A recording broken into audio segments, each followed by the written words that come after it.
Hello everyone, I am Richa and you are watching Parcham. आज के session में हमें मंथली करंट अफेयर्स डिस्कस करने हैं फॉर द मंथ ऑफ अगस्त 2023। बहुत सारे बच्चे हैं जो 10th को एग्जाम देने वाले हैं और उनके लिए ये चारों कैटेगरीज बहुत इंपॉर्टेंट है। बैंकिंग हो या कोई भी वनडे एग्जामिनेशन हो, ये चारों कैटेगरीज बहुत इंपॉर्टेंट होती है। बुक्स एंड अपॉइंटमेंट्स, अवार्ड्स, ओबिचुअरीज यानी श्रद्धांजलि, जो फेमस पर्सन्स या पर्सनैलिटीज इन न्यूज़ होते हैं ना, उनमें ये कैटेगरी भी होती है। यानी ऐसे लोग जिनका हाल ही में निधन हुआ है, दे हैव पास्ड अवे, और उनकी लाइफ या अचीवमेंट से रिलेटेड कुछ भी पूछा जा सकता है। सो जो बुक्स रिलीज हुई है, मेजर अपॉइंटमेंट्स हुए हैं गवर्नमेंट पोजीशंस पे या अदरवाइज, अवार्ड्स नेशनल हो या इंटरनेशनल हो, और ओबिचुअरीज, चारों सेक्शन आज कवर करेंगे। पर उससे पहले आप सभी को जन्माष्टमी की ढेरों ढेरों शुभकामनाएं। आप कृष्ण में माने या ना माने, पर कृष्ण की क्वालिटी है जो जन्माष्टमी हमें सिखाती है, हमें लेनी चाहिए और याद रखनी चाहिए, होती सबके अंदर है, और वो है प्लेफुलनेस, वो है जॉयफुलनेस, छोटी छोटी चीज़ों में खुशियाँ ढूंढना और बांटना। सो आज का दिन याद दिलाता है कि हर इंसान के अंदर एक ट्रेट होता है प्लेफुलनेस का, अलाइव, लाइवली, जुबिलियंट रहने का, और हमें वो बढ़ती उम्र के साथ खोना नहीं चाहिए। कितनी भी रिस्पॉन्सिबिलिटीज आ जाएं, but we should keep that little child and the enthusiasm of that child inside us alive. ठीक है, विजडम आनी चाहिए लेकिन एक्साइटमेंट बना रहना चाहिए लाइफ के टूवर्ड्स, हर एक चीज़ के टूवर्ड्स। सो चलिए, ऑन दिस नोट मैं बता देती हूँ नए बच्चों को पर्टिकुलरली कि हर मंथ में हम 5 सेगमेंट्स के अंदर पूरे महीने का करंट अफेयर लेकर के आते हैं। ये अलग अलग सेगमेंट्स होते हैं, यानी कि हम अलग अलग कैटेगरी के हिसाब से न्यूज़ को तोड़ देते हैं, डिवाइड कर देते हैं, और इन सभी 5 सेगमेंट का एक सिंगल PDF होता है जो कि parchamclasses.in पे आपको अवेलेबल करवाया जाता है। इंग्लिश वाला version 7th end of day तक आ जाता है यूजली, और जो हिंदी वर्जन है वो 10th एंड ऑफ डे तक आ जाता है वेबसाइट के ऊपर ही। जिन स्टूडेंट्स के पास में PDF बैंक है या CA सब्सक्रिप्शन है, जो दोनों ही परचम ऐप पे अवेलेबल हैं, तो आपको हर एक पार्ट के बाद ही उसका PDF मिल जाएगा और कंसोलिडेटेड टोटल वाला PDF भी मिल जाएगा। ठीक है, तो जो बच्चे PDF से पढ़ते हैं पर्टिकुलरली, उनको आदत है PDF से पढ़ने की, तो आप इनमें से किसी की तरफ मूव कर जाइए। इकोनॉमिकल और कन्वीनियंट दोनों ऑप्शन आपके लिए रहेंगे ये। ठीक है, ज़्यादा जानकारी अगर किसी भी चीज़ के बारे में चाहिए होती है, जो हम वीडियो में ज़्यादा डिस्कस नहीं करते बिकॉज फोकस पढ़ाई पे होना चाहिए, ये सब मैं इन्फॉर्मेशन बहुत ब्रीफ में देना चाहती हूँ, इसलिए तो अगर ज़्यादा जानकारी चाहिए parchamclasses06@gmail.com ये ईमेल ID है, इस पर लिख सकते हैं, नहीं तो परचम ऐप में चैट कर सकते हैं, वीडियो के कमेंट सेक्शन में लिख सकते हैं, टीम आपको जवाब ज़रूर से दे देगी। चलिए, तो बढ़ेंगे हमारी पहली कैटेगरी की तरफ, which is books and publication. पर उससे पहले एक और इम्पॉर्टेंट चीज़ है, and then will be moving over to studies.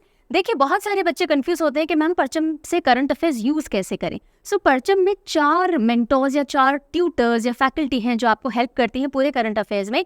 इनको आप देख ही रहे हो सामने। सो आई टेक करंट अफेयर का मंथली सेक्शन। फिर पायल मैम हैं जो कि सिर्फ और सिर्फ बैंकिंग स्टूडेंट्स या ऐसे एग्जाम्स जो कि बैंकिंग और फाइनेंस में डील करते हैं, उनके लिए वीकली बैंकिंग करंट अफेयर लेकर के आती हैं। तो ये ज़रूर से बैंकिंग वाले बच्चों को देखना चाहिए। Every Monday this comes, playlist हर एक चीज़ की अलग से बनी हुई है। देन जानवी मैम हैं जो कि वीकली CA लेती हैं, और बर्निंग इशूज़ यानी ऐसी न्यूज़ जिनको और विस्तार में डील करने की ज़रूरत है, पर्टिकुलरली स्टेट और सिविल्स के जो बच्चे होते हैं, या हायर लेवल ऑफ एग्जामिनेशन जैसे CDS हो गया, SSC Tier 2 हो गया, तो यहाँ पे आपको बर्निंग इशूज़ देखने की ज़रूरत होती है। हफ्ते में 2 सेशंस इनके भी आते हैं बर्निंग के ऊपर, और वीकली आता है, और डेली CA तो पूजा मैम से आप रोज़ मिलते ही हो। सो ये सारे सेशंस होते हैं डेली। अगर आप फॉलो कर सको वेल एंड गुड। वीकली और मंथली से आप पूरा रिविजन कर सकते हो। बैंकिंग वाले बच्चे ये देख सकते हैं। ठीक है, मंथली मैगजीन अलग से आपको मिल जाएगी, डेली CA का PDF टेलीग्राम पे मिल जाता है, बाकी ये तीनों चीज़ें आपको वेबसाइट पे अवेलेबल हो ही जाती हैं। सब्सक्रिप्शन होंगे तो सब कुछ वहाँ पे आ जाता है, कहीं बार बार लेने की ज़रूरत नहीं है। ठीक है, तो अब स्टार्ट करेंगे हमारे कोर पढ़ाई वाले सेक्शन से, और सबसे पहले आपके लिए एक इम्पॉर्टेंट क्वेश्चन है। इसका जवाब आज के वीडियो में आपको मिलेगा, लेकिन कोशिश कीजिए जवाब देने का अगर आप CA फॉलो कर रहे हैं तो। Pitch side, my life in Indian cricket is an autobiography of. Pitch side, my life in Indian cricket, ये किसकी आत्मकथा है? Whose autobiography is it? Anjan Bhattacharya ji, Roger Binny, Amrit Mathur या सौरव गांगुली? इन चारों में से कौन सा राइट आंसर है? जल्दी से write down in the comment section and you will be finding the answer in today's video, पर कोशिश कीजिए आंसर करने का। चलिए चलते हैं अब हमारी पहली स्लाइड की तरफ।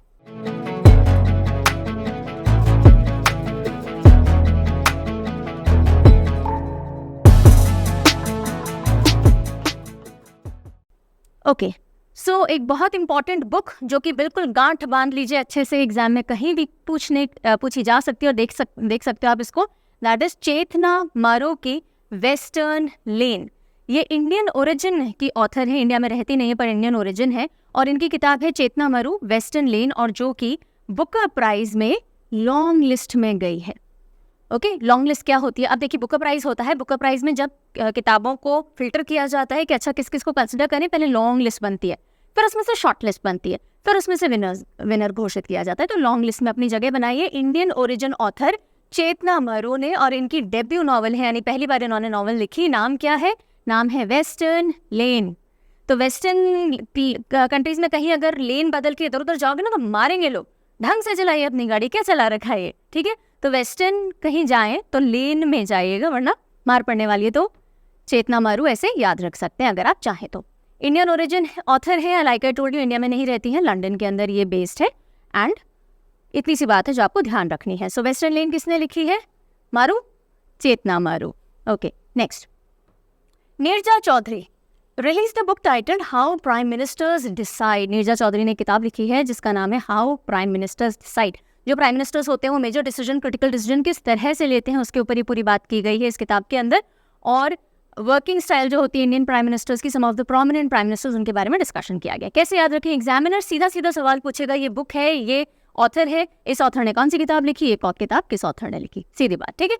सो नीरजा चौधरी, अब नीरजा चौधरी से चौधरी बहुत अच्छा सरनेम है ना, पॉपुलर सरनेम है, क्योंकि चाचा चौधरी बहुत पॉपुलर कॉमिक कैरेक्टर हुआ करते थे हमारे टाइम में। तो आपको पता है या नहीं पता, इससे मैंने फोटो लगा दिया। तो चाचा चौधरी ना बहुत स्ट्रेटेजिस्ट थे, बहुत दिमाग लगाते थे, तो उन्होंने क्रैक कर लिया हाउ प्राइम मिनिस्टर्स डिसाइड। सो नीरजा चौधरी, सो वो आप चाचा चौधरी से याद रखिए, हाउ प्राइम मिनिस्टर्स डिसाइड किताब इन्होंने लिखी है।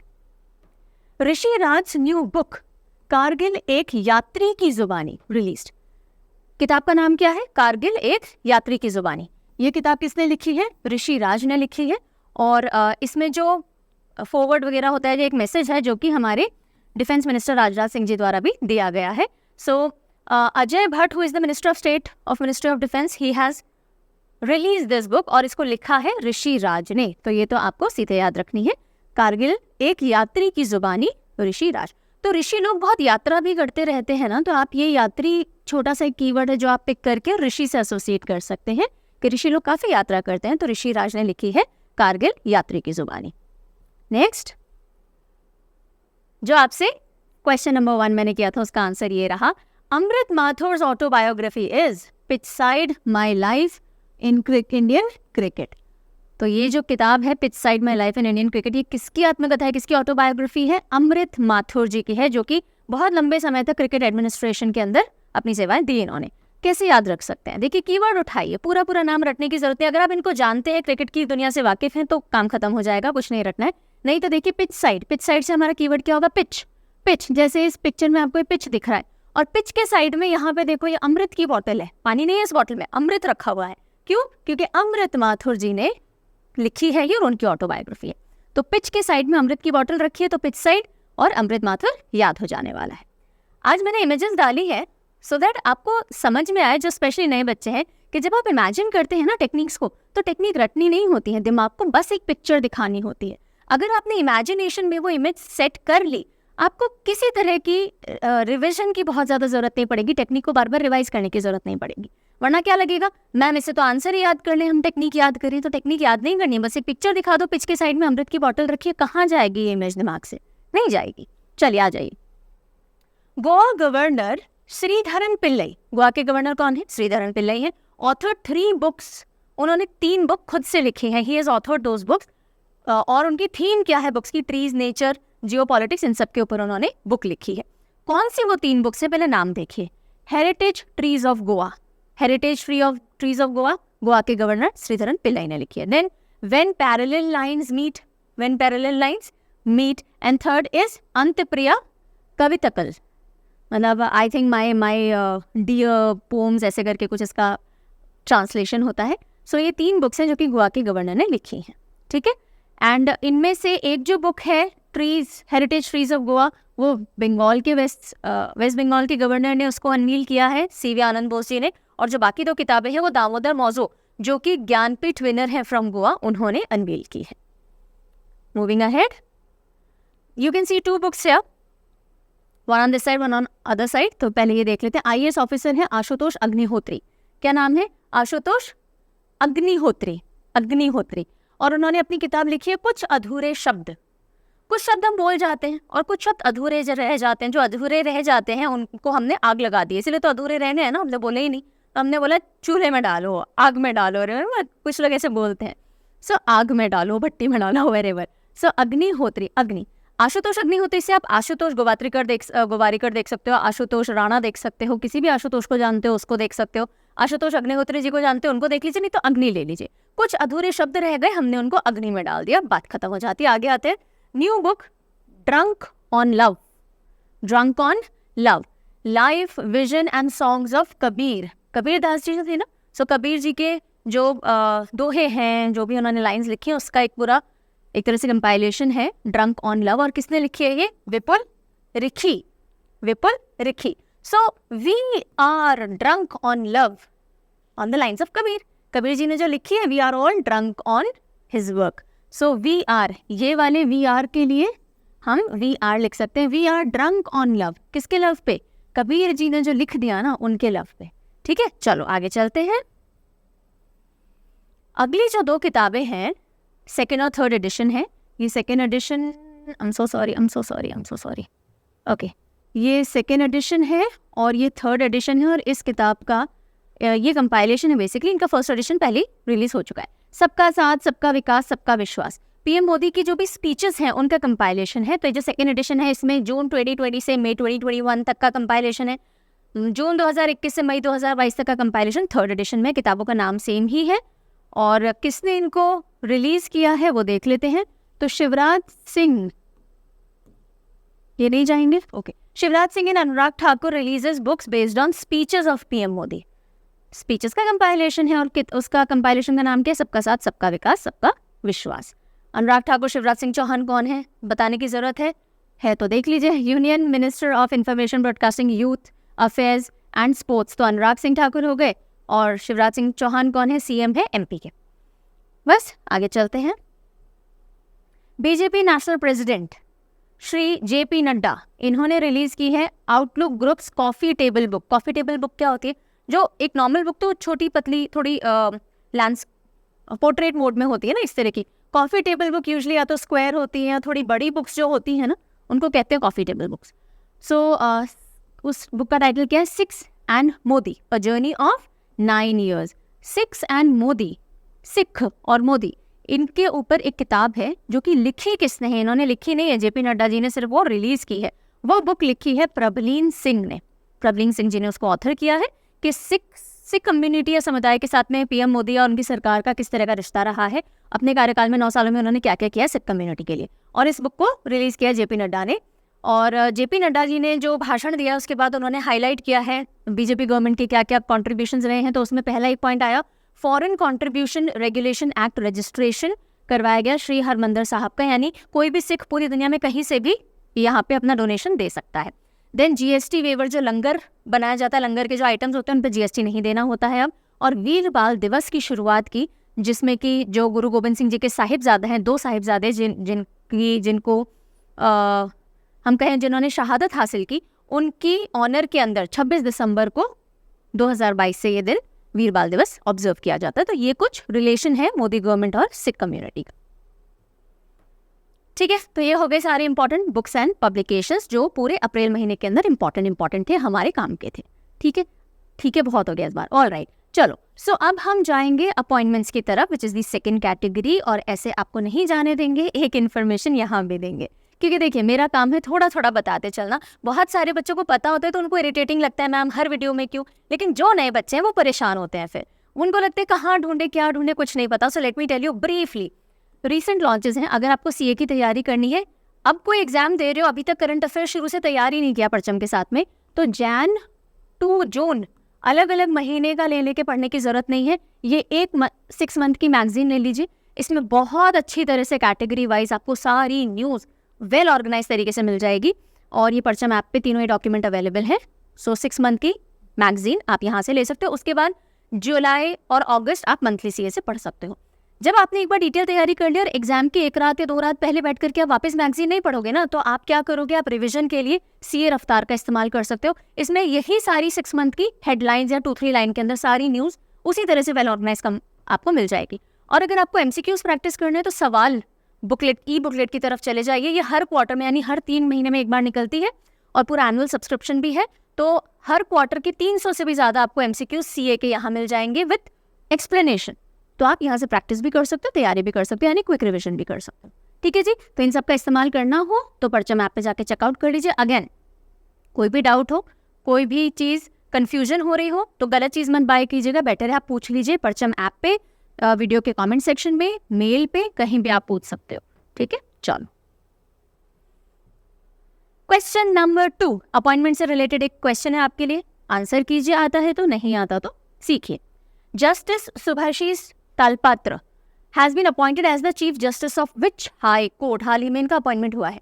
सो न्यायमूर्ति सुभाषिस तालपात्रा को किस उच्च न्यायालय के मुख्य न्यायाधीश के रूप में नियुक्त किया गया? कौन सा उच्च न्यायालय? Calcutta high court, Orissa high court, Allahabad या राजस्थान हाई कोर्ट? जो भी है सही answer write on in the comment section.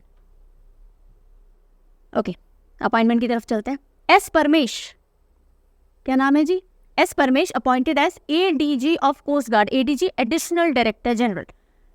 Indian coast guard जो है उनकी सबसे हाईएस्ट पोजीशन होती है डायरेक्टर जनरल की, और उसके ऊपर थोड़े ही टाइम पहले अपॉइंटमेंट हुआ था किसका?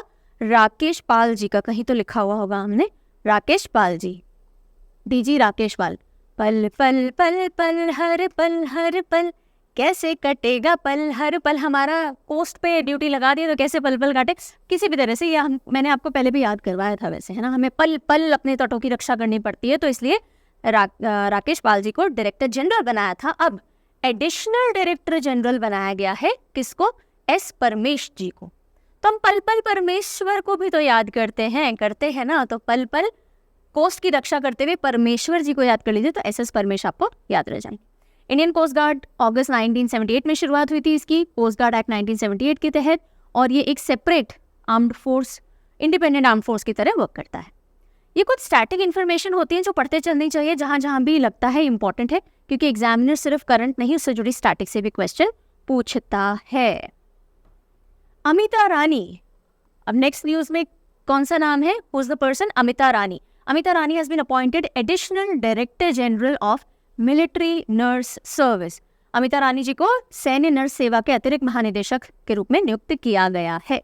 अमिता रानी।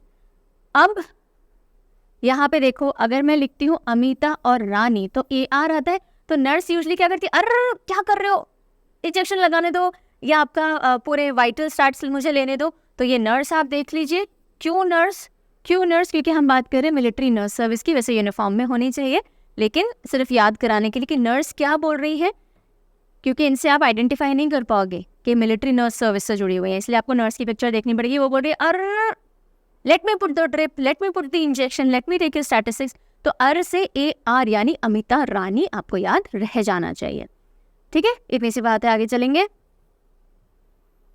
वेरी इंपॉर्टेंट अपॉइंटमेंट, हर करंट अफेयर में हम बात कर रहे हैं, जब भी न्यूज़ में आ जाता है।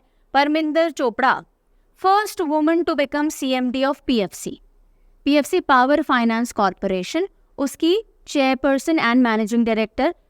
PFC में P और C उठा लो, वो हो जाएंगी Parminder Chopra. P and C यहाँ लिखें जहाँ डार्क बैकग्राउंड हो, P एंड C, अब बीच में F लगा लीजिए। पावर फाइनेंस कॉरपोरेशन के हेड कौन है? परमिंदर चोपड़ा CMD बनी, और पहली महिला है जो कि इस पोजीशन पे आई है। Parminder Chopra appointed as first woman CMD, and उसके बाद बस पावर फाइनेंस कॉरपोरेशन क्या है वो देखना है आपको। गवर्नमेंट अंडरटेकिंग है और मिनिस्ट्री ऑफ पावर के अंडर में आती है, फाइनेंशियल बैकबोन मानी जाती है इंडियन पावर सेक्टर की।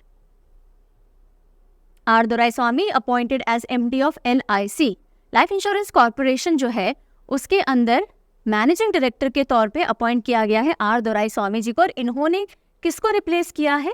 मिनी आईपे जी को रिप्लेस किया है, क्योंकि उनका सुपर एनिमेशन हो गया है, कार्यकाल ओवर हो चुका है उनका एज के हिसाब से।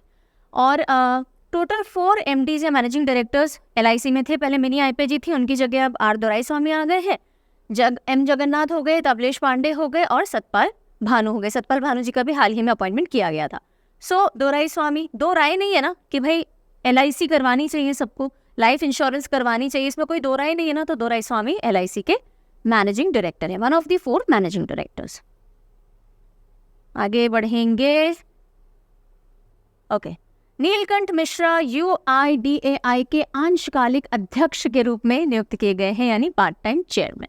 पार्ट टाइम चेयरमैन UIDAI कौन सी ऑर्गेनाइजेशन है? वही ऑर्गेनाइजेशन जो हमारे आधार कार्ड बनाती है, बिल्कुल। Unique identification authority of India UIDAI, उनको मिले हैं अपने part time chairman Nilkanth Mishra. आप बोलोगे मैम पार्ट टाइम चेयरमैन भी याद करने हैं क्या? हाँ करने हैं, क्योंकि जो बोर्ड होता है ना UIDAI का, उसमें एक तो चेयरपर्सन होते हैं, 2 पार्ट टाइम मेंबर्स होते हैं और फिर CEO होते हैं। तो ये पार्ट टाइम मेंबर भी थोड़े इंपॉर्टेंट है, ध्यान में रख लेने चाहिए। आप मुझे जल्दी से बता दीजिए चेयरपर्सन कौन है UIDAI के? Who is the chairperson of UIDAI? Okay, meanwhile मैं आपको याद करवा रही हूँ नीलकांत मिश्रा जी UIDAI मतलब हमारा आधार कार्ड। सो अब नीलकंठ जी को भी अपना आधार कार्ड बनवाना पड़ेगा। कौन है नीलकंठ? शिव जी को कहा जाता है ना नीलकंठ, जहर पी लिया था और नीलाकंठ होता है ऐसे। तो नीलकंठ जी को भी अपना आधार कार्ड बनवाना है, तो नीलकंठ मिश्रा UIDAI के पार्ट टाइम चेयरमैन। FIDC यानी फाइनेंस इंडस्ट्री डेवलपमेंट काउंसिल को मिले हैं अपने नए चेयरमैन। FIDC के नए चेयरमैन कौन है? उमेश रेवंकर। और FIDC क्या है? So finance industry development council है, जो कि नॉन बैंकिंग फाइनेंशियल इंस्टीट्यूशंस जो होते हैं उनको लीड करता है। एंड इसके हेडक्वार्टर्स मुंबई के अंदर है, 2004 में एग्जिस्टेंस में आया था। इतनी सी बात ध्यान रखनी है। आगे चलते हैं। Sanjay Kumar Agrawal appointed as new chairman of CBIC। So CBIC को अपने नए चेयरमैन मिले हैं। कौन है? संजय कुमार अग्रवाल जी। सो CBIC क्या है आप सोच रहे होंगे? So this is central board of indirect taxes and customs. एक होता है central board of direct taxes, एक होता है central board of indirect taxes and customs. So indirect tax जैसे कि GST हो गया, गुड्स एंड सर्विस टैक्स, वो इनडायरेक्ट टैक्स है। डायरेक्ट टैक्स जैसे कि इनकम टैक्स हो गया, TDS कट जाता है जो। सो गवर्नमेंट ने अपॉइंट किया है संजय कुमार अग्रवाल जी को एज न्यू CBIC चेयरमैन। इन्होंने विवेक जौहरी जी को सक्सीड किया है। विवेक जौहरी जी सुपरएनुएट हो चुके हैं। एंड अब कैसे याद रखोगी संजय कुमार अग्रवाल CBIC? सो संजय से संजय दत्त याद आ सकते हैं। अगर संजय दत्त CBIC के चेयरपर्सन होते तो क्या होता? बहुत सारे टैक्स शायद आते ही नहीं या बहुत ज़्यादा आ जाते। सो अगर संजय दत्त CBIC के चेयरपर्सन होते, सो अगर संजय दत्त तो Sanjay Kumar Agrawal. Got it? CBIC की अगर हम बात करें, स्टेट्यूटरी बॉडी है, यानी कॉन्स्टिट्यूशन के तहत नहीं बनती है, लेकिन किसी न किसी एक्ट के तहत बनती है। स्टेट्यूटरी बॉडी 1964 में बनी थी। जो सेंट्रल बोर्ड ऑफ रेवेन्यू था उसको स्प्लिट किया गया। एक बन गया central board of direct taxes CBDT, और एक बन गया central board of excise and customs. यही central board of excise and customs को रीनेम किया गया central board of indirect taxes and customs. आगे चलें जी। Indian oil chairman Shrikant Madhav Vaidya. Indian Oil के चेयरमैन है श्रीकांत माधव वैद्य। उनका टेन्योर 1 साल के लिए बढ़ा दिया गया है। अब ये इंपॉर्टेंट न्यूज़ है। और क्यों बनती है इंपॉर्टेंट? क्योंकि आज तक ऐसा नहीं हुआ कि किसी महारत्न पब्लिक सेक्टर अंडरटेकिंग या PSU के अंदर किसी भी पर्सन को 60 ईयर्स से आगे एक्सटेंशन मिला हो। ये पहले है जिनको ये एक्सटेंशन दिया गया है ministry of petroleum and natural gas के रिकमेंडेशन या प्रपोजल के बेसिस पे। सो श्रीकांत माधव वैद्य हो जाते हैं 1 साल के लिए और as the head of Indian Oil के चेयरमैन के पोजीशन पे। तो इंडियन ऑयल के चेयरमैन श्रीकांत माधव वैद्य कैसे करेंगे? वैसे तो जन्माष्टमी में माधव जी आ गए, लेकिन ऐसे करिए, कई लोग कई वैद्य बोलते हैं ना, ऑयल नाक में डाल लीजिए, सिर में डाल लीजिए, खाने में इस्तेमाल कीजिए, आपको ये फायदे होंगे। तो वैद्य लोग अलग अलग तरह के ऑयल के बारे में बेनिफिट बताते हैं। सो वैद्य ऑयल से जुड़े हुए हैं, इंडियन ऑयल। हिंट है, काम कर जाएगा।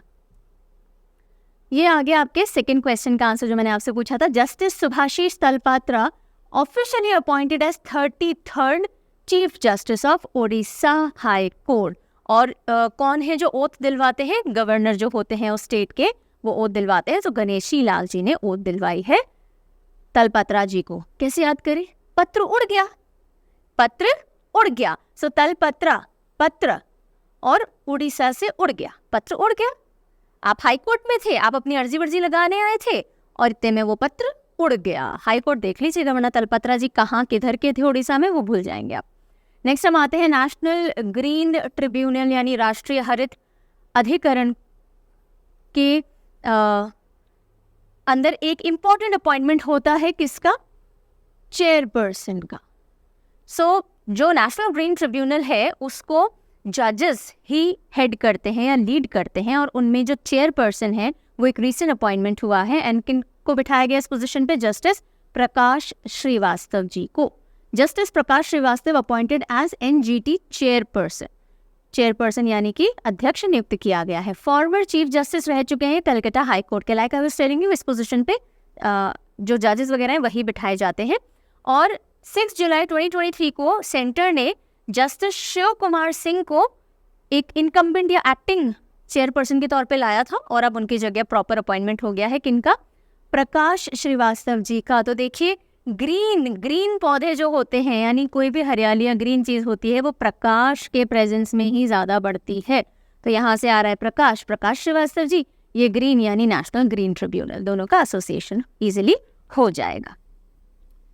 नेक्स्ट हम आते हैं, नेशनल ग्रीन ट्रिब्यूनल है क्या है, थोड़ा सा हम देख लेते हैं। इस्टेब्लिश किया गया था इसको नेशनल ग्रीन ट्रिब्यूनल एक्ट 2010 के तहत, यानी कि एक स्टेट्यूटरी बॉडी है। जो भी ऐसी ऑर्गेनाइजेशन या बॉडी है जिसको किसी एक्ट या कानून के तहत लाया जाता है, वो स्टेट्यूटरी बॉडी कहलाती है।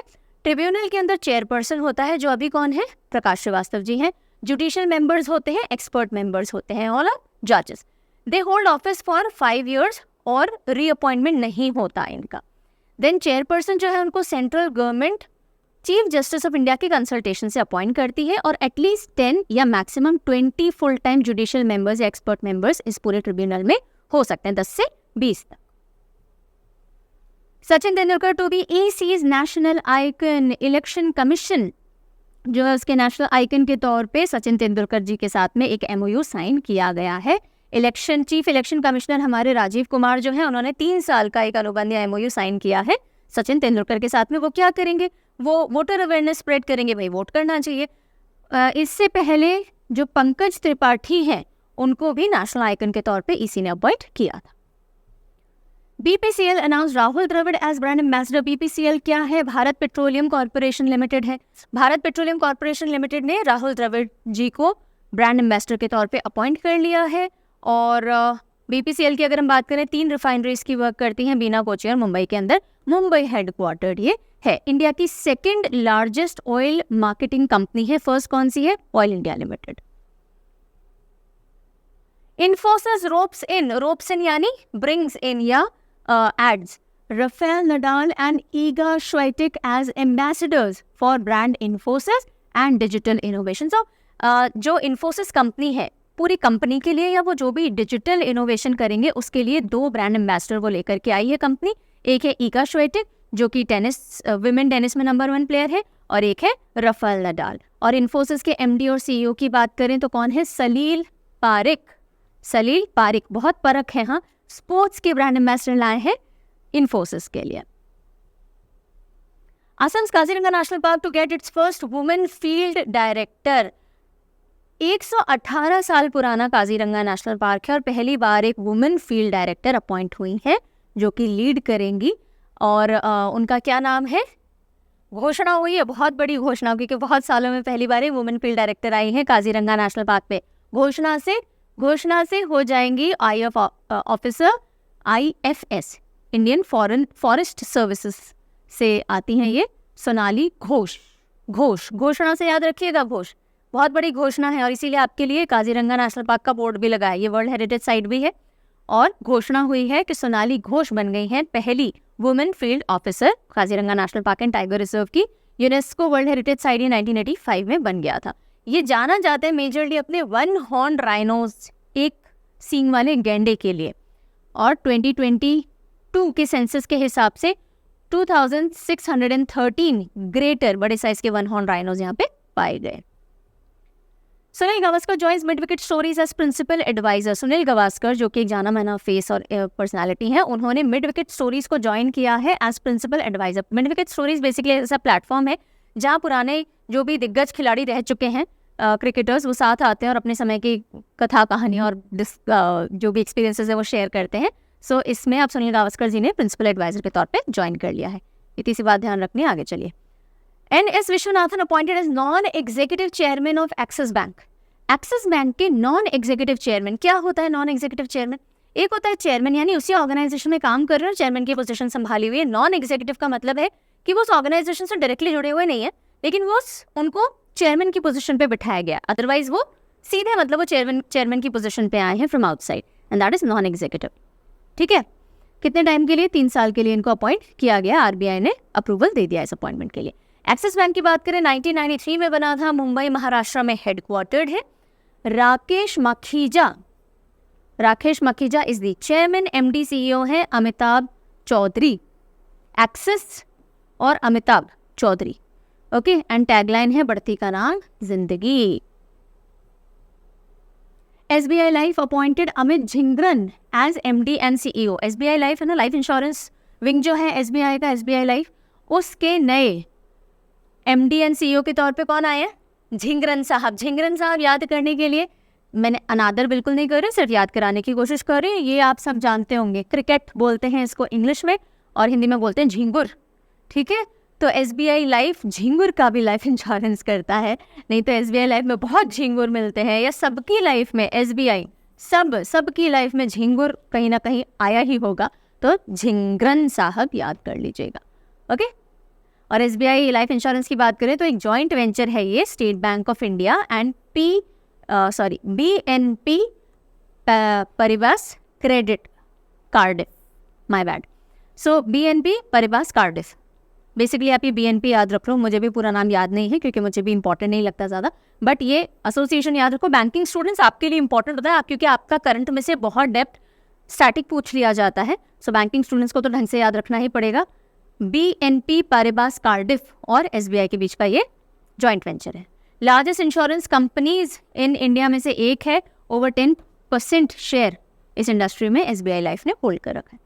RBI appointed PR Seshadri as MD and CEO of South Indian Bank. South Indian Bank के MD एंड CEO के तौर पे कौन आए हैं? PR Seshadri. So South Indian Bank, PR Seshadri जी। शेषाद्री से हम लेंगे शीशा, ये शीशा दिख रहा है, और उसमें देख लो साउथ इंडियन बैंक का लोगो लगा हुआ है। ओके, नहीं तो आप साउथ इंडिया में शीशा लेके घूम लीजिए, कैसे भी, तो शीशा कर लेंगे तो शेषाद्री याद हो जाएंगे, साउथ इंडियन बैंक आ जाएगा। एंड हेडक्वार्टर्स का है साउथ इंडियन बैंक के थ्रिसूर, केरला के अंदर है, 1929 में एस्टैब्लिशमेंट हुआ था। देन इस कैटेगरी की 2 पॉइंट्स हैं जो कि सिर्फ शॉर्ट न्यूज़ के तौर पे हमें पढ़ना है। एक तो है राजीव गौबा, इनको 1 ईयर एक्सटेंशन मिल गया है as cabinet secretary. Cabinet secretary के बारे में 1-2 बार पूछा जा चुका है एग्जाम के अंदर, इसलिए ध्यान रखिएगा हमारे अभी के कैबिनेट सेक्रेटरी कौन है? राजीव गौबा जी। 1 साल का इनको एक्सटेंशन मिल गया है 30 अगस्त से, अब आगे भी ये 1 साल तक कार्यभार संभालेंगे। इंडियन ऑयल ने शेफ संजीव कपूर को ब्रांड एम्बेसडर के तौर पे अपॉइंट किया है इंडियन एक्स्ट्रा तेज LPG ब्रांड के लिए। सो इसके साथ होती है हमारी सेकंड कैटेगरी भी खत्म। अब हम बढ़ेंगे हमारी थर्ड कैटेगरी की तरफ, which is awards and recognition. हाँ बिल्कुल, सीधे नहीं बढ़ेंगे, यहाँ भी एक इन्फॉर्मेशन देनी बनती है और वो बहुत इंपॉर्टेंट इन्फॉर्मेशन है।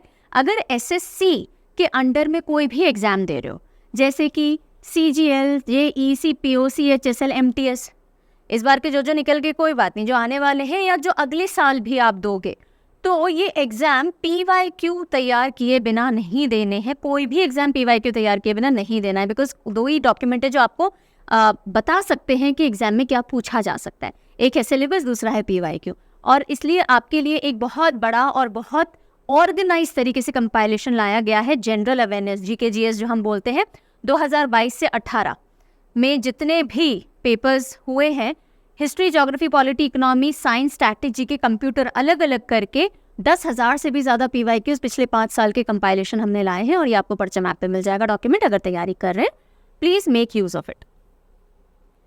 क्वेश्चन नंबर 3 जो कि अवार्ड कैटेगरी से रिलेटेड है, which edition of national film awards are announced recently in New Delhi. हाल ही में ना नेशनल फिल्म अवार्ड अनाउंस किए गए। कौन सा संस्करण, कौन सा एडिशन था ये नेशनल फिल्म अवार्ड्स का जो 2023 के अंदर अनाउंस हुआ है? 67, 68, 69 या 70? बताइए जी, ध्यान दिया होगा तो बता पाएंगे। सो पहले अवार्ड कैटेगरी की तरफ बढ़ते हैं। मनोज बाजपेयी जोरम, मनोज बाजपेयी जी की जिसमें उन्होंने एक्टिंग की है, उस फिल्म का नाम है जोरम, और उसको अवार्ड मिला है डर्बन इंटरनेशनल फिल्म फेस्टिवल के अंदर। काफ़ी अवार्ड जीत करके लाई है। सो कितने? 2 अवार्ड जीते हैं। एक तो बेस्ट एक्टर के अंदर मनोज बाजपेयी ने जीता है, और दूसरा है बेस्ट सिनेमाटोग्राफर पीयूष पुट्टी ने। सो ये जो कहानी है बेसिकली एक ट्राइबल इंसान के ऊपर है जो अपनी डॉटर को बचाने के लिए पूरी जद्दोजहद करता है, और ट्राइबल कम्युनिटी या सोशल इनइक्वालिटी, डिफॉरेस्टेशन इन सबसे रिलेटेड ये पूरी थीम है। इस मूवी को, जोरम मूवी को डायरेक्ट किसने किया है? देवाशीष मखीजा। अब देखिए, जो भी पॉपुलर मूवी हो जाती है जिनको कोई ना कोई अवार्ड मिला है, जिस कैटेगरी के लिए अवार्ड मिला है वो तो आपको ध्यान रखना ही है, प्लस उस मूवी के डायरेक्टर भी आपको पता होने चाहिए। कई बार पूछा जा चुका है एग्जाम में इस पैटर्न पे question. Tamil Nadu one best state award for organ and tissue transplantation. Organ और टिश्यूज को ट्रांसप्लांट यानी कि प्रत्यारोपण के क्षेत्र में कौन से स्टेट ने अवार्ड जीता है? तमिलनाडु। तमिलनाडु हमारा सबसे सदर्न मोस्ट स्टेट देख लो, और वहाँ पे कोई ना कोई ऑर्गन इमेजिन कर लो, या तो किडनी इमेजिन कर लो, लंग्स इमेजिन कर लो, हार्ट इमेजिन कर लो, तो याद रह जाएगा। ऑर्गन ट्रांसप्लांट में तमिलनाडु ने बेस्ट स्टेट अवार्ड जीता है। 13 इंडियन ऑर्गन डोनेशन डे के दौरान ये अवार्ड दिया गया। कब आता है ऑर्गन डोनेशन डे? 13 एडिशन था, 13 अगस्त को ही आता है। तेरा मेरा क्या कर रहे हो, है ना? एक दिन तो सबको आग में ही जाना है, तो ऑर्गन डोनेट कर दो। सो तेरा मेरा क्या कर रहे हो, एक दिन सबको आग में जाना है। आग से अगस्त हमने याद किया था, इसलिए ऑर्गन डोनेट कर दो। सो ऑर्गन डोनेशन डे आ जाता है 13 अगस्त को, ध्यान रखना है। तमिलनाडु ऐसा नहीं पहली बार आया, लगातार 6th टाइम ये टॉप स्टेट रहा है in terms of organ donation. NAFIS, NAFIS, NAFIS gets gold award for foolproof fingerprint identification system. Now what is this NAFIS? NAFIS is national automated fingerprint identification system. उंगली से ही जो भी criminals वगैरह होंगे उनके fingerprint लिए जाएंगे और उसी डेटा को शेयर कर दिया जाएगा अक्रॉस, ताकि उस क्रिमिनल की कहीं भी इंफॉर्मेशन लेनी हो, या फिर फ्यूचर में भी कभी वो कोई क्राइम कर देता है और उसका बैकग्राउंड डेटा चेक करना हो, तो सब वहाँ से किया जा सके। और ये फुल प्रूफ आइडेंटिफिकेशन सिस्टम है, इसके चलते अवार्ड मिला है नफीस को। सो ये अवार्ड, गोल्ड अवार्ड इसको मिला है एक्सीलेंस इन गवर्नमेंट प्रोसेस री engineering for digital transformation category में। किसने दिया है? DAPRG यानी कि department of administrative reforms and public grievances, ये पूरा डिपार्टमेंट है, इसने अवार्ड दिया है। सो मैंने आपको बता ही दिया, वैसे तो नेशनल फिंगरप्रिंट नंबर होता है 10 डिजिट का, ये ध्यान रखिएगा। आधार कार्ड कितने डिजिट का होता है पता है? आधार कार्ड पे नंबर जो होता है कितने डिजिट का होता है, पता कीजिएगा। हाँ, एग्जाम में बिल्कुल पूछ सकते हैं ऐसी चीज़ें। पिन कोड कितने डिजिट का होता है, आधार कार्ड नंबर कितने डिजिट का होता है, ये देख लीजिए। नेशनल फिंगरप्रिंट नंबर कितने डिजिट का है? 10 डिजिट का है। बताइएगा अगर पता है तो, नहीं तो देख लीजिएगा अपने आधार कार्ड पे, पता होना चाहिए। यही तो जनरल अवेयरनेस हो जाती है। चलो, हाँ जी। सो कौन सा एडिशन, कौन से नंबर के national awards, film awards? 69th national film awards were recently announced, और हर एक कैटेगरी है इम्पॉर्टेंट, पूछेगा एग्जामिनर यहाँ से, किसी न किसी एग्जाम में तो पूछेगा। So 69th national film awards announce किए गए national media centre New Delhi में। बेस्ट एक्टर अवार्ड किसको मिला? अल्लू अर्जुन को। अल्लू अर्जुन कौन सी movie? Pushpa the rise.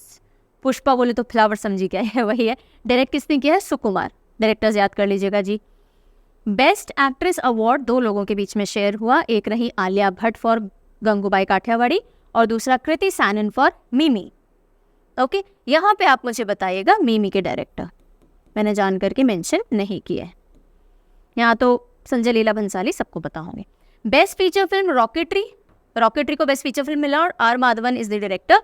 Best director मिला है निखिल महाजन को for the movie Godavari. Okay, then best popular film providing wholesome entertainment, popular picture बहुत बढ़िया एंटरटेनमेंट दिया, RRR। Nargis Dutt award best film on national integration, पूरे देश को साथ लाने के लिए, सो द कश्मीर फाइल्स।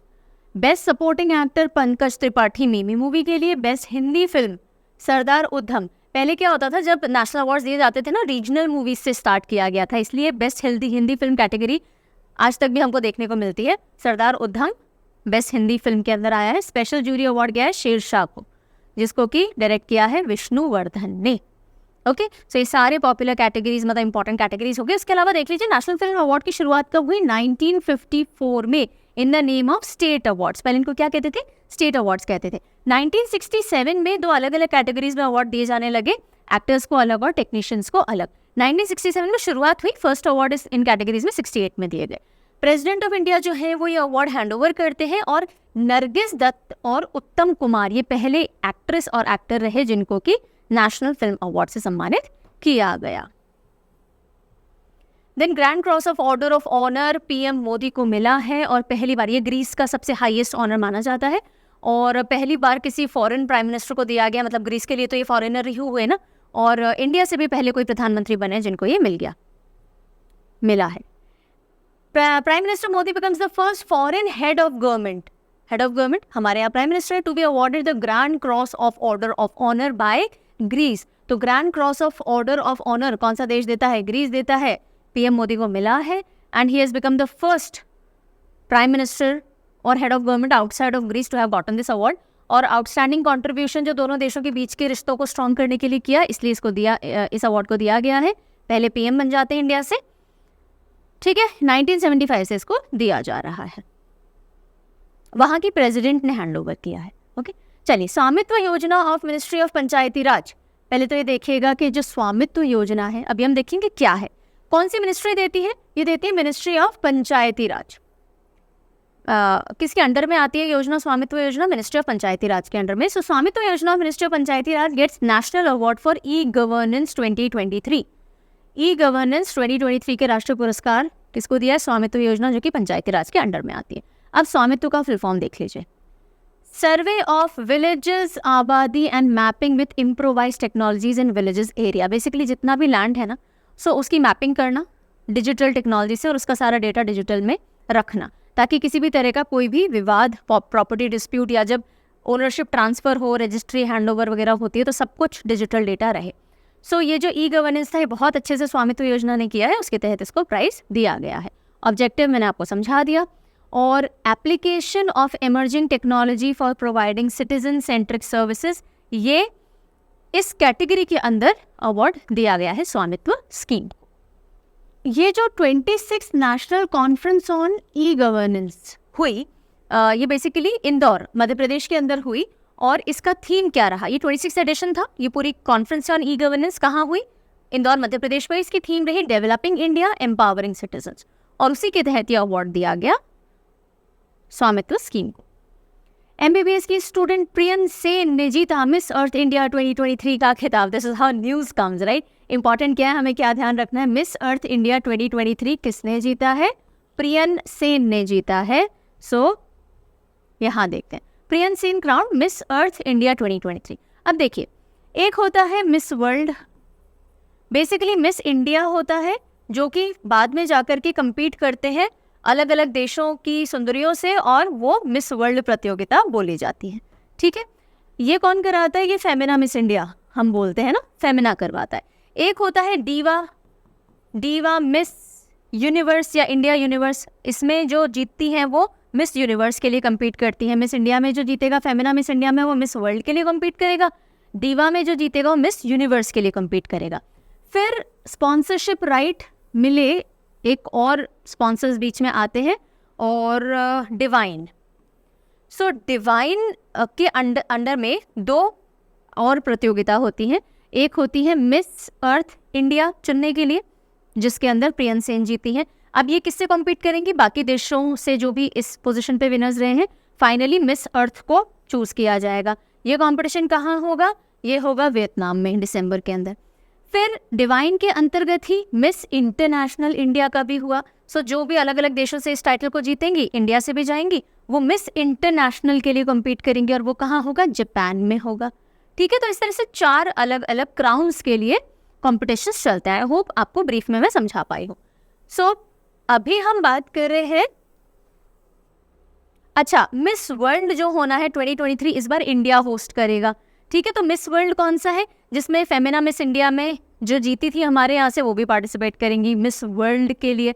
सो अब मुझे बताइए, फेमिना मिस इंडिया जो 2022 जीती थी ना, वो पार्टिसिपेट करेंगी मिस वर्ल्ड के लिए। कौन जीती थी बताइएगा ज़रूर। और इस बार की फेमिना मिस इंडिया 2023 कौन है वो भी बताइए, और नहीं बताना तो एटलीस्ट पता करके रखिए, इम्पॉर्टेंट है। सो राजस्थान की प्रियन सेन है, जिन्होंने मिस अर्थ इंडिया 2023 जीता है, और अब ये पूरे विश्व से कॉम्पीट करके मिस अर्थ टाइटल अगर ला पाई तो लाएंगी। उसी तरह प्रवीणा आंजना है, जिन्होंने मिस इंटरनेशनल इंडिया टाइटल जीता है। मिस अर्थ कहाँ होगा? वियतनाम में होगा। मिस इंटरनेशनल कहाँ होगा? जापान के अंदर होगा। आगे चलते हैं, शॉर्ट न्यूज़। अभी जो इंडिपेंडेंस डे सेलिब्रेट किया गया, उस दौरान टोटल कितने पुलिस मेडल्स अवार्ड किए गए। सो नंबर है 954, ये नंबर ध्यान रखिएगा, कई बार मेडल के नंबर्स पे भी क्वेश्चन आ जाता है। 954 टोटल पुलिस मेडल्स दिए गए हैं।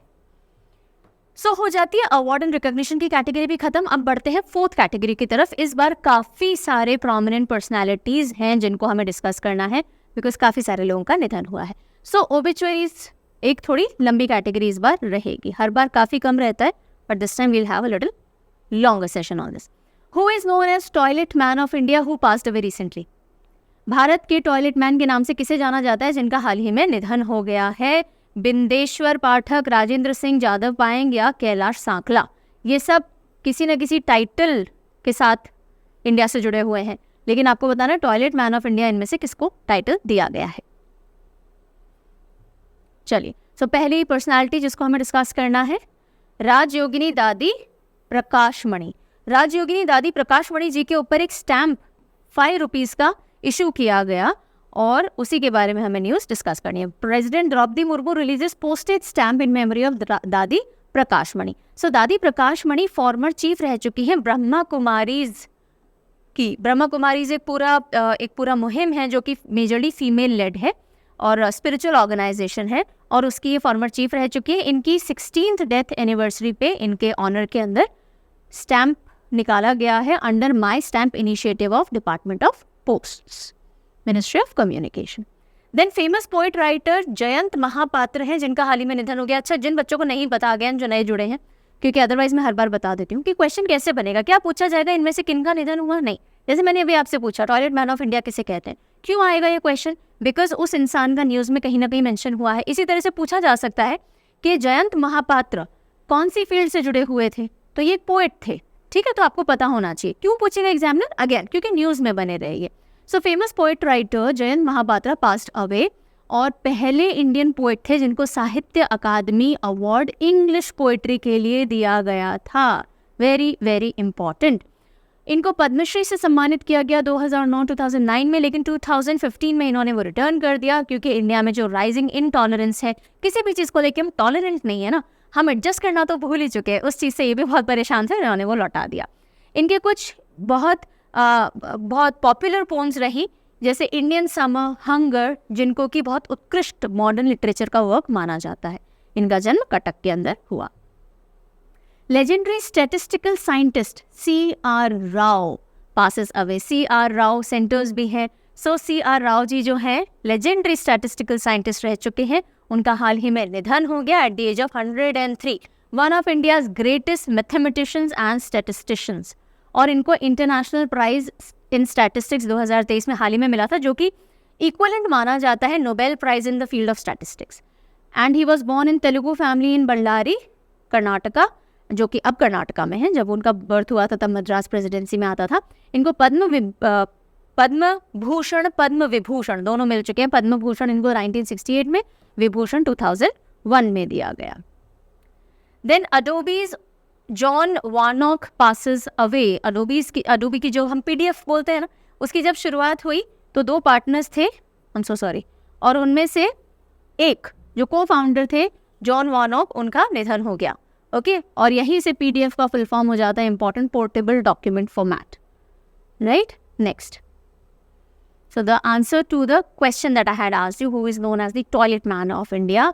So सुलभ शौचालय हर जगह बस स्टैंड, रेलवे स्टेशन वगैरह पे देखने को मिलता है ना, वो इनकी देन थी। So Sulabh founder Bindeshwar Pathak passes away due to cardiac arrest. किस रीजन से मृत्यु हुई जानने की या याद रखने की बिल्कुल ज़रूरत नहीं। सुलभ फाउंडर जिन्होंने सुलभ शौचालय वाला कॉन्सेप्ट स्टार्ट किया ताकि जो यूरिनेटिंग या फिर डेफिकेटिंग है वो एक हम क्या बोलें उसको डिग्निफाइड तरीके से की जा सके, आपको खुले में ना जाना पड़े, एक प्रॉपर टॉयलेट हो जहाँ पे आप उसको यूज़ कर सको और बहुत सस्ते में यूज़ कर सको। 1 रुपी कॉइन फॉर सुसु and 2 rupee coins for potty, है ना, आज भी वो चलता रहता है। So founder of Sulabh International passes away due to cardiac arrest. इनको टॉयलेट मैन ऑफ इंडिया भी कहा जाता है बिकॉज इन्होंने मिलियंस में टॉयलेट्स अक्रॉस इंडिया बनाए हैं।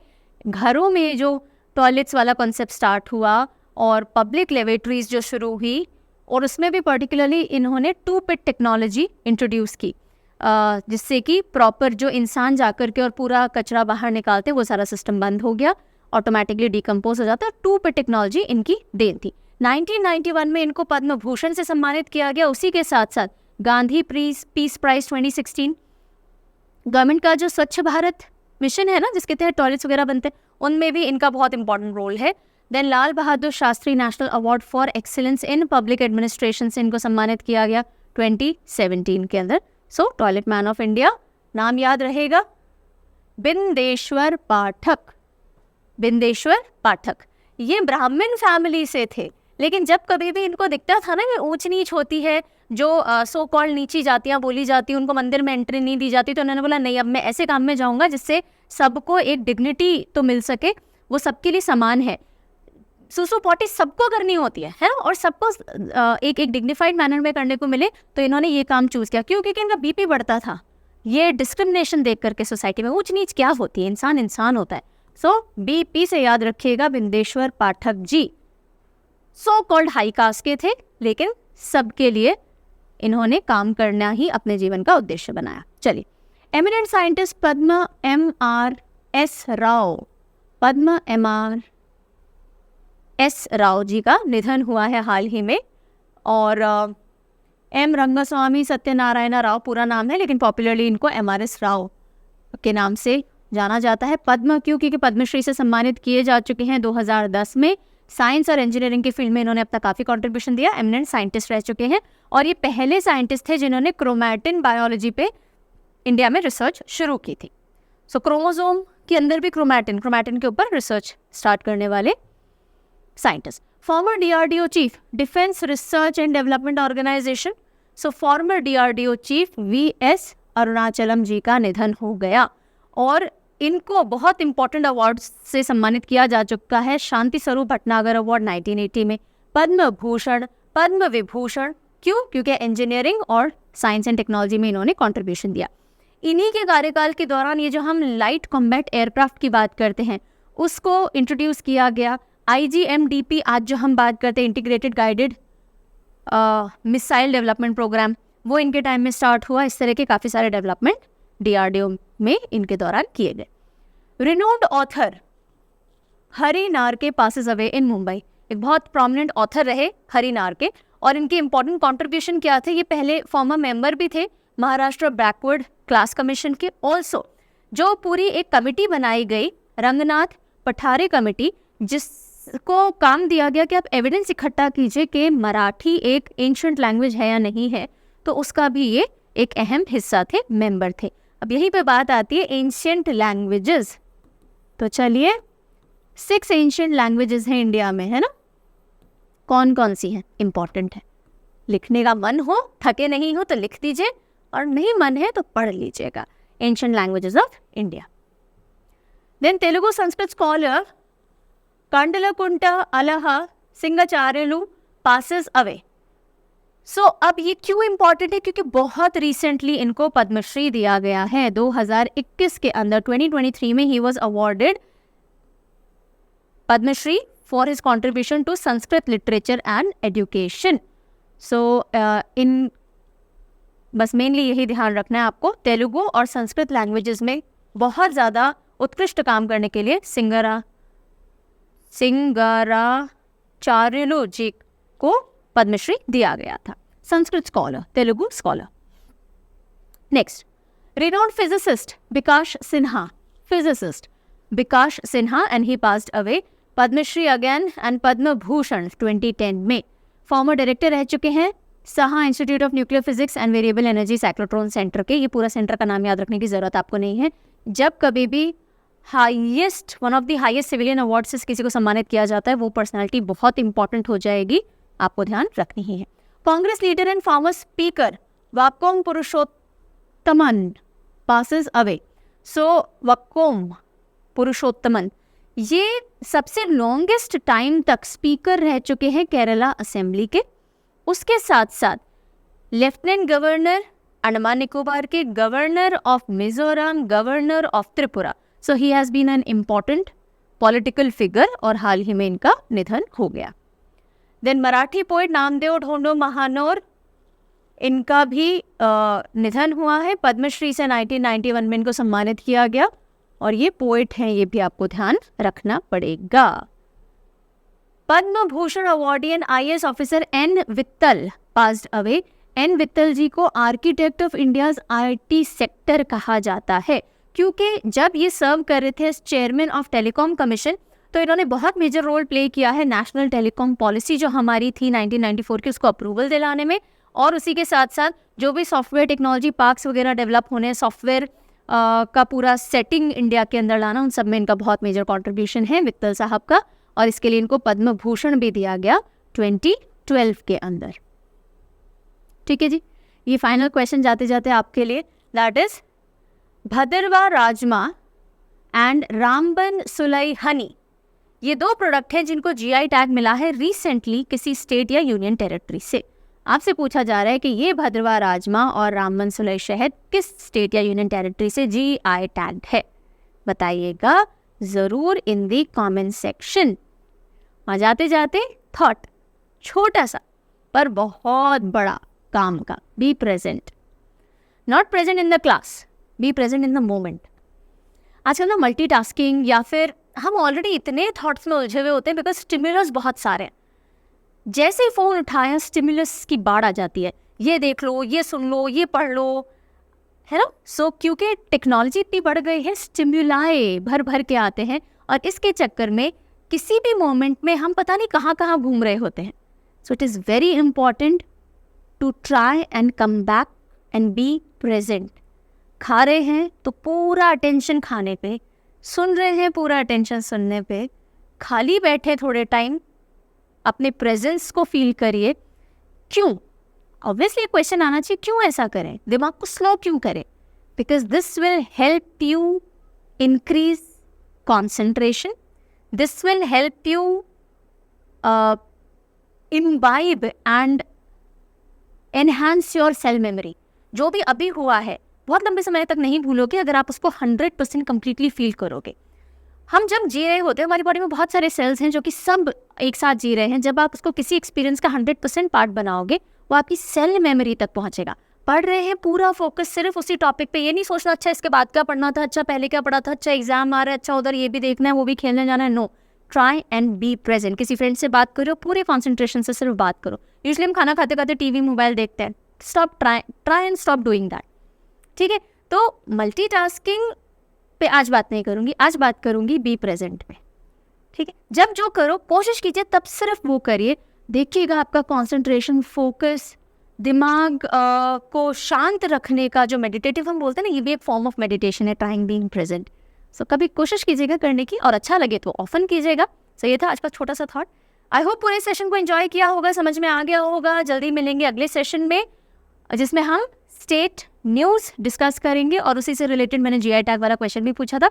स्टेट न्यूज़ आएगी, साइंस टैग और डिफेंस की न्यूज़ हम डिस्कस करने वाले हैं। बहुत इंपॉर्टेंट सेशन होगा, काफ़ी सारे एग्जाम में पढ़ना ही होता है आपको। ठीक है, जल्दी मिलते हैं। Take care, bye bye.